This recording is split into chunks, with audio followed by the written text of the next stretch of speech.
So here we are with another video. This time I'm kind of excited because we're working on a project that I've been wanting to for a while. I just didn't want to kind of dive into it. I kind of wanted to button some other little projects up. So with that said, the project we're finally starting is ripping the guts out of her. Yes. I only need about 20% of this car, and it's about time I take that 20% and get rid of the rest of it. So here we are. The introduction for this project is we are ripping the 1UZ-FE out of a 92 Lexus LS400.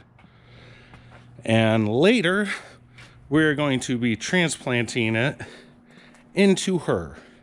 A 1980 Toyota Corolla TE72. I've covered this in other videos, not many, but a couple. She's got a dead engine. It was a 3TC that I'd made fuel injection running off a Megasquirt.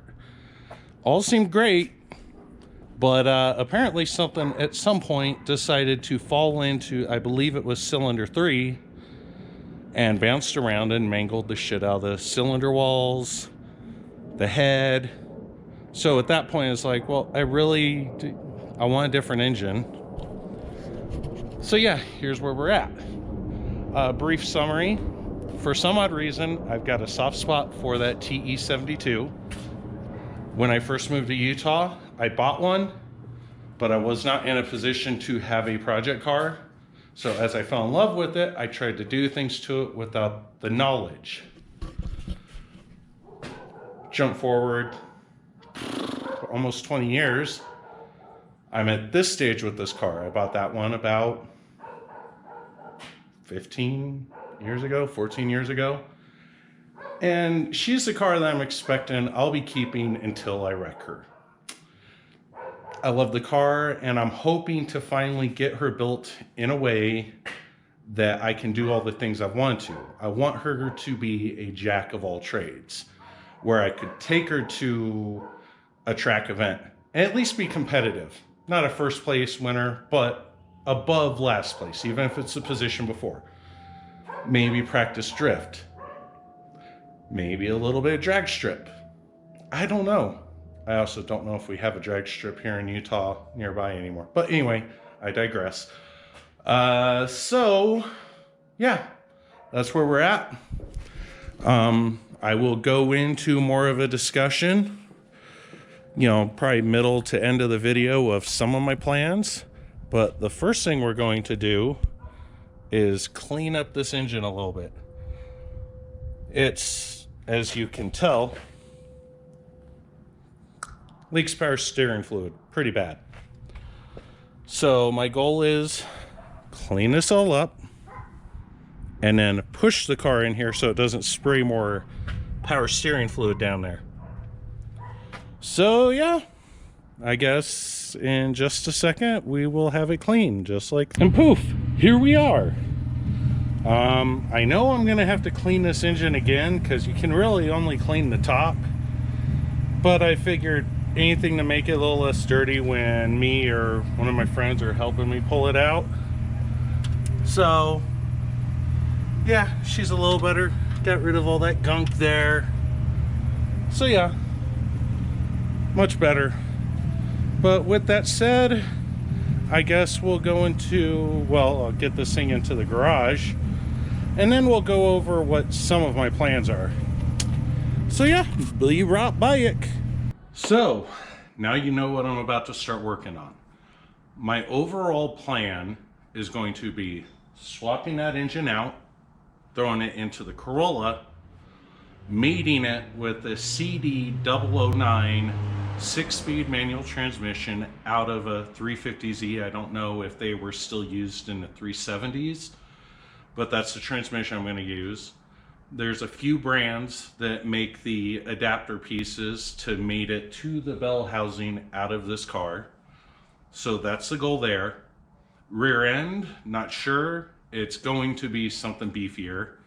I was originally told things like Ford Explorers, things like that. You can shorten them, modify them, and then you have a lot of upgrade options. That's probably something I'll pay someone to do. Obviously, I'll need a drive shaft. Beyond that, everything else, actually the other thing I know for sure is I'll be running a standalone ECU, probably Megasquirt again, but I'll look at all the options, look at the price points. Megasquirt to me has always been the most inexpensive of the options. And while I don't believe there's a lot of tuners here that do it, but I believe there's a lot of remote tuning options. So I'll look into that stuff. But I'm gonna go cheap, well, inexpensive.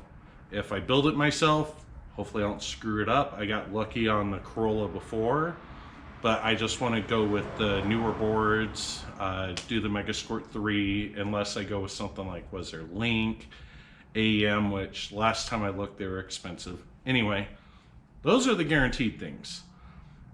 There's a lot of other things I'd like to do, you know, door panels, custom gauge cluster, electric steering, and I could go on, body mods, so on and so forth.